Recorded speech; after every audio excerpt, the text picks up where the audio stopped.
Thursday evening இது வந்து வரலட்சுமி பூஜைக்கான வேலை தான் வந்து பார்த்துட்ருக்கேன். நம்ம நாளைக்கு கூட கலசம் நிறுத்தி ஒன் டேலேயே வந்து கூட முடிச்சுக்கலாம். பட் வந்து நான் 3 டேஸ் பண்ணலாம் அப்படின்னு சொல்லிட்டு தான் வந்து ரெடி பண்ணிட்டு இருந்தேன். அண்ட் இதுவுமே எனக்கு ஃபஸ்ட் டைம் இந்த நோன்பு எடுக்கிறது. நிறைய யூடியூப் ரெஃபரன்ஸ்லாம் பார்த்துட்டு அதுக்கப்புறம் தான் வந்து ஸ்டார்ட் பண்ணியிருந்தேன்.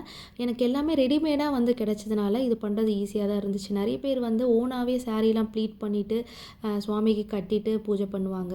அந்த மாதிரிலாம் பண்ணியிருந்தா கொஞ்சம் எனக்கு டஃப்பாக இருந்திருக்கும் போல இருக்குது. ஸோ எனக்கு வந்து எல்லாமே இந்த ரெடிமேடாக வந்து இப்போது ஷாப்பில் கிடைக்கிறதுனால ஸோ அந்த மாதிரியே வந்து நான் வாங்கிக்கிட்டேன். அண்ட் நான் வந்து கலசத்தில் 5 பொருள் மட்டும் தான் சேர்த்துருந்தேன். ஒன்று வந்து பச்சரிசி, வெத்தலைப்பாக்கு, லெமன், ஏலக்காய் அண்டு சின்னதாக ஒரு கோல்ட் காயின் ஆல்ரெடி வாங்கி வச்சுருந்தேன். இது மட்டும் தான் வந்து சேர்த்துருந்தேன்.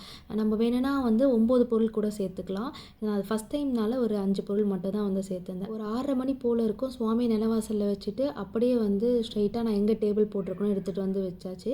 நாளைக்கு வீடியோவில் பார்க்கலாம்.